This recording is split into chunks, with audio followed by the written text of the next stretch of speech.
Rental family అనేది ఒక actor అవుదాం అనుకున్న ఒక పర్సన్, అతనికి ఎవరు ఉండరు, అతను యాక్టర్ అవుదామని అనుకుంటాడు. అప్పుడే అతనికి ఒక జాబ్ వస్తుంది. అదేంటిదంటే, ఎవరైతే పేరెంట్స్ లేని వాళ్ళు కానీ, ఒక హెల్ప్ అవసరం ఉన్న వాళ్ళు, ఒక రిలేషన్ లేని వాళ్ళు, వాళ్ళు ఈ ఫ్యామిలీ రెంటల్ నుంచి వాళ్ళను తీసుకుంటారు అనమాట. ఒక ఇన్సిడెంట్ వైజ్గా. అంటే ఇప్పుడు ఫర్ ఎగ్జాంపుల్, మీకు ఫాదర్ లేడు అనుకో, ఆ ఫాదర్ లాగా ఇతను వచ్చి యాక్ట్ చేయాలి. లేదు మీకు ఫ్రెండ్ అవసరం అనుకో, ఆ ఫ్రెండ్ లాగా వచ్చి యాక్టింగ్ చేసి వెళ్ళిపోవాలి. సో అట్లా వీళ్ళు ఒక రెంటల్ ఫ్యామిలీ లాగా వర్క్ చేసే హీరో అనమాట. అతను తన లైఫ్లో ఒక ఇద్దరు పర్సన్స్ని మీట్ అయిపోయి, అంటే ఇద్దరు ఫ్యామిలీలోకి ఎంటర్ అయ్యి వాళ్ళతో యాక్టింగ్ చేసి, వాళ్ళ ఫ్యామిలీతో ఎట్లా ఇతను ఇబ్బందులు పడ్డాడు, ఎట్లా ఇతని రిలేషన్ ఫామ్ అయింది, ఏంటిది అనేది ఈ స్టోరీ అనమాట. ఈ రెంటల్ ఫ్యామిలీ అనేది ఒక కొత్త కాన్సెప్ట్ అండ్ అంటే very new new kind of film అనమాట ఇది. అంటే మనం అంత ఈజీగా ఫైండ్ అవుట్ చేయం. ఈ హీరో ఎవరైతే ఉన్నారో అతనిది వేల్ అని ఒక సినిమా ఉంటుంది. ఆ సినిమా చూసిన తర్వాత నాకు oh my God is the guy.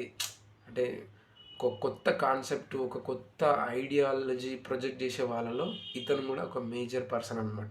So ఇతను ఫిలిం ఎక్కడ కూడా మీకు డిసప్పాయింట్ చేయదు. ఈ ఫిలిం స్టార్టింగ్ నుంచి ఎండ్ వరకు కూడా ఒక కొత్త రిఫ్రెషింగ్ సీన్స్, రిఫ్రెషింగ్ ఒక ఐడియా.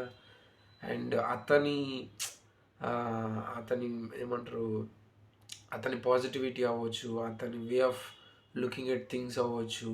ఇన్ఫ్యాక్ట్ అతను రెంటల్ ఫ్యామిలీలో ఉంటూ అబద్ధాలు ఆడాల్సిన ఒక వ్యక్తిగానే ప్రజెంట్ చేస్తూ, బట్ ఎట్లా దాన్ని అతని స్టైల్లో వెళ్తున్నాడు ఏందనేది ఈ ఈ ఫిలిం స్టోరీ అనమాట.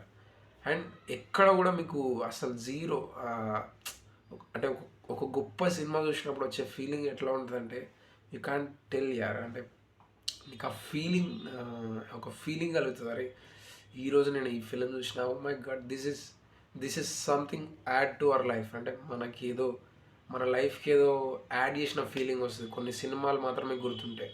సినిమా అనగానే మనకు కొన్ని సినిమాలు గుర్తుకొస్తాయి చూసినా, అందులో ఇలాంటి సినిమా మాత్రం కంపల్సరీ ఉంటుంది. This is one of that film అనమాట.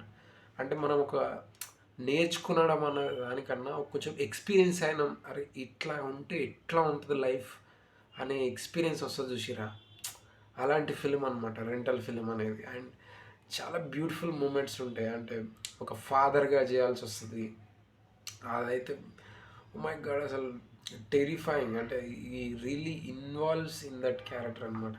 నిజంగా అంత ఇన్వాల్వ్ అయిపోయి ఒక ఫాదర్ లాగా, నిజంగా ఒక ఫాదర్ ఉన్నా కూడా అంత చేయడేమో అన్న ఫీలింగ్ వస్తుంది. అండ్ క్లైమాక్స్ అయితే అసలు మీరు ఇమాజిన్ కూడా చేయరు. అంటే మనం క్లైమాక్స్ అనగానే ఏదో సస్పెన్స్, ఏదో సర్ప్రైజ్ అదని అనుకుంటాం కదా.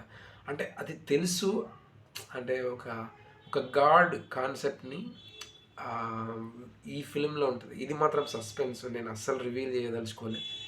గాడ్ అనేది ఒక మనం ఏదేదో అనుకుంటాం. అంటే ప్రతి చోట ఉంటాడు, రాయిలో ఉంటాడు, రప్పలో ఉంటాడు, అదే అని బోలెడు ఫిలాసఫీస్ వచ్చినాయి కదా. మీరు ఈ ఫిలిం చూసిన తర్వాత గాడ్ అంటే ఏంటిది అనేది మాటలో కాదు, జస్ట్ ఒక షార్ట్లో ఉంటుంది ఓవరాల్. అంటే నేను షాక్ అయిపోయినా, ఇన్ఫ్యాక్ట్ ఐ రియలైజ్ అయిపోయినా. అంటే ఓవర్వెల్మింగ్ అనమాట. అలాంటి సిచ్యువేషన్ క్రియేట్ చేస్తుంది ఈ ఫిలిం. అండ్ నాకు లాస్ట్ షాట్ అయితే iconic. This is director touch కదా అనిపించింది. ఒక డైరెక్టర్ చూసిన తర్వాత ఒక ఒక ఆ డైరెక్టర్ ఎంత ఓన్ చేసుకుంటే ఆ ఎలిమెంట్ అనేది తీసుకురాగలుగుతాడు ఏంటిది అనేది. ఇన్ఫ్యాక్ట్ అది జపాన్లో అది ఉందా లేదా మరి మనకు తెలియదు కానీ, but seriously it's a very beautiful film. You don't miss this guys. అసలు ఈ ఫిలిం మాత్రం మిస్ అవ్వకండి. అండ్ నేను తీసుకున్న ఒక డిసిషన్ ఏంటిదంటే, తెలుగు ఫిలిమ్స్ మీద ఫోకస్ చేయడం కన్నా I want to focus on very good cinema, beautiful cinema. అంటే అది ఏ కంట్రీ, ఏ లాంగ్వేజ్, ఇట్ డజంట్ మ్యాటర్. దాన్ని ఐ వాంట్ టు ఫోకస్. దాన్ని మెయిన్ బేస్ చేసుకొని నా ఒపీనియన్ అయితే ఏంది, నా ఎక్స్ప్లెనేషన్ ఏదైతే ఉంది, ఆ మూవీస్నే షేర్ చేద్దాం అని చెప్పేసి ఫిక్స్ అయ్యాను నేను. ఏదైతే నేను మంచి సినిమా ఫోర్స్ఫుల్గా కాకుండా ఏదైతే నేను చూడాలని అనుకుంటున్నానో ఆ ఫిలిమ్స్ మాత్రమే రివ్యూస్ చెప్దాం అనేది నా primary idea. once I watched this film, I got this idea. So I'm posting this. Thank you guys. Okay. Bye bye.